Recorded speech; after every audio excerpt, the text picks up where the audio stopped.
Right, whenever you're ready, you are. Just go. Yeah.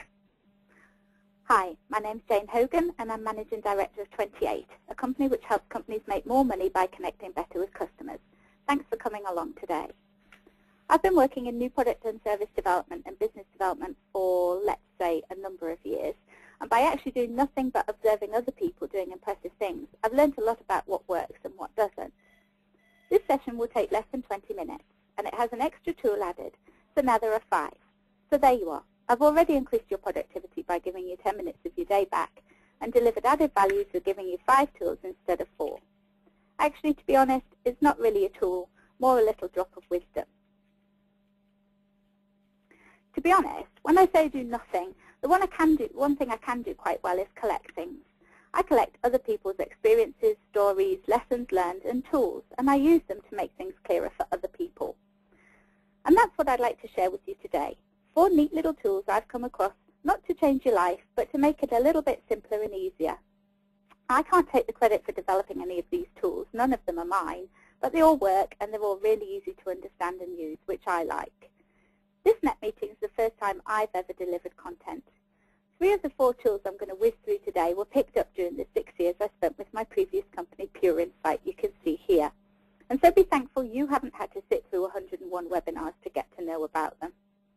Pure Insight was and still is the best source of information about how to run innovation and R&D well, and I hosted all of their webinars, as we called them. If you happen to download some of their innovation webinars, you might still hear me, but they've probably had me professionally dubbed over by now.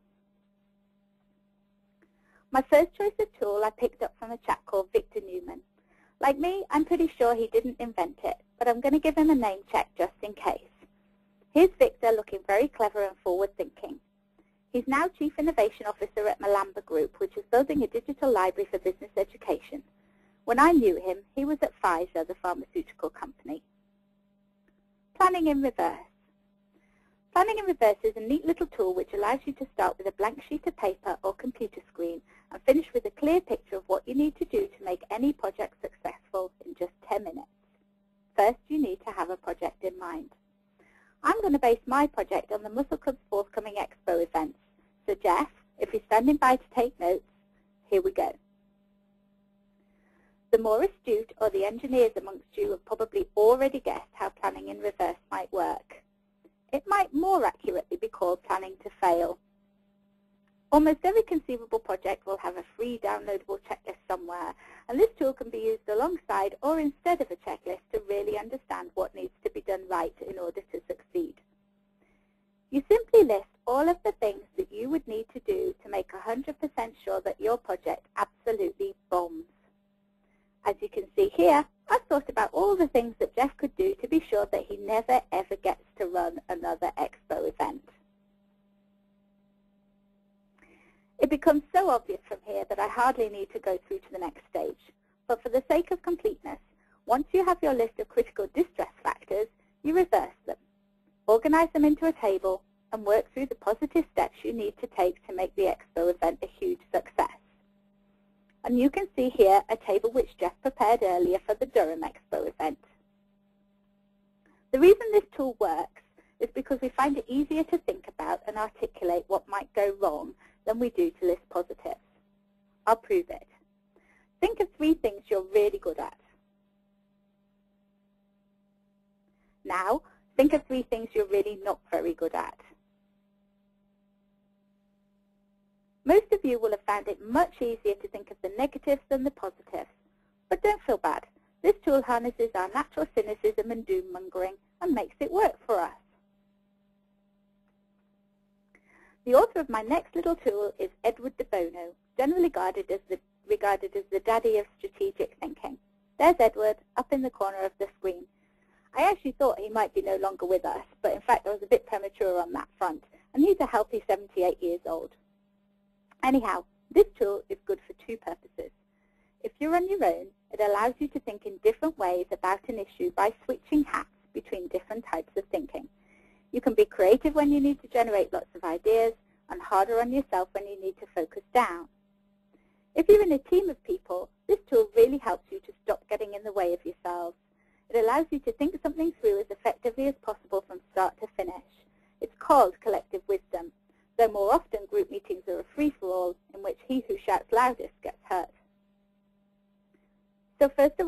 whether you're in a group or by yourself, you put your blue hat on. This is your planning and organizing phase. You start the session with this, end it with this, and you often go back to it to give the team or yourself an update on where you are in the process.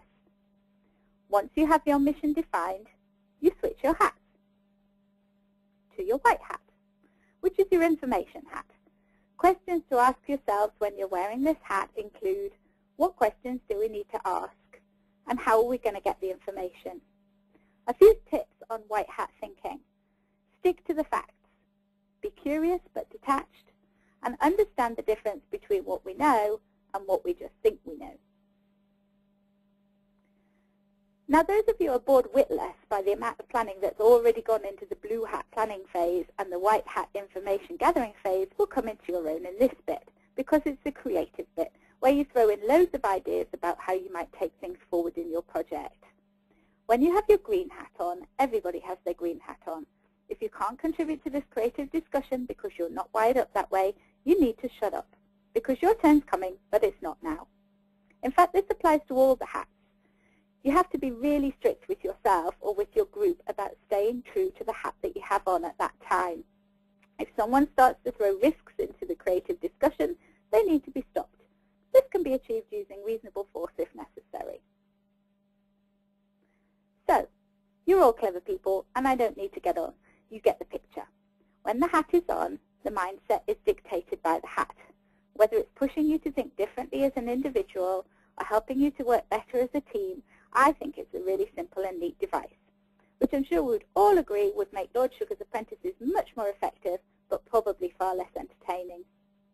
The other three hats are all about refining your ideas, but still about thinking about them in different ways, and most importantly, ways in which you might not otherwise, depending on your tendency to glass being half full or glass being half empty.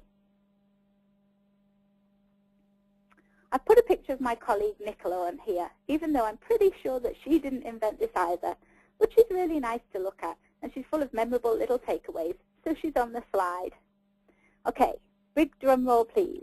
The three most important words you can use to be more compelling to customers are, which means that. Ta-da! If you're disappointed, don't be, because most people, when they're talking about their company, their products and services, talk about themselves. And these three words change talking about yourself into talking about your customers. And to demonstrate that, I've been sneaking onto some of your websites, and I got these messages off them. Focuses on building excellent long-term working relationships in order to ensure a personal and high-quality service. I can simplify the day-to-day running of your office, organize your appointments and travel arrangements, and sort out your administration. All of these messages are good. And to be truthful, most of you put your products and services in the customer situation a lot of the time. But I was able to find bits and pieces which would benefit from those three magic words. And this is a glimpse into what you might say on your websites now. You might want to cut it down a little bit. So instead of saying, I can simplify the day-to-day running of your office, organize your appointments and travel arrangements, and sort out your administration, you say, I can simplify all of those things and sort out your administration, which means you'll have more time on the golf course. I told you these little tools might not change your life, but they certainly cut down on the amount of work your customers and your potential customers have to put in to work out the value of your products and services. There was an exception, and I'd like to give a virtual gold star to the Secret Service Mystery Shopping Service, because your website was the one which was 100% focused on your customer situation, and I couldn't find a place for which means that at all. And so now I've shared 3 of the 4 tools with you already, and I hope you found at least one that you think you can use in your business to make life run a little bit more smoothly. The last of the tools is a small part of one of the tools we use in the value innovation process. I'm Value Innovations UK representative, and we help companies escape from competition altogether by creating new offerings for their customers which represent a leap in value on what's currently available. It's used widely by companies in mature markets where it seems it's not possible to be wildly different. It is possible to be wildly different, and being different in the customer's eyes brings market share.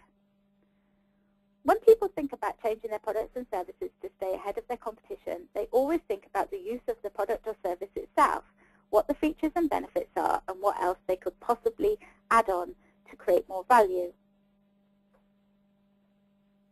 This slide is rather grandly called the buyer experience cycle. What it shows, though, is that there are at least 4 and up to 6 ways in which you interact with your customers outside of them actually consuming your product or service, which is the use in the middle there. And each one of these parts of the experience cycle can be altered to add value for your customers. And this even more obtusely titled slide, the 6 utility levers, gives you the 6 things which you can do to improve value for your customers. The only 6 things which you can do to improve things for your customers. I don't know if you thought there would be more ways that you can improve on things than this, but there aren't. And that's good news, because that means that you have the entire toolkit right here for really taking a good look at the way you do things now and how you could make them more compelling for your customers. So, if you put the phases in the customer experience cycle into a matrix, with all the ways you could possibly generate value down the side, you've got a neat little tool which you can use to map where you think you are now and where you might want to invest going forward. This example here is for a service, which is why it doesn't address maintenance and disposal.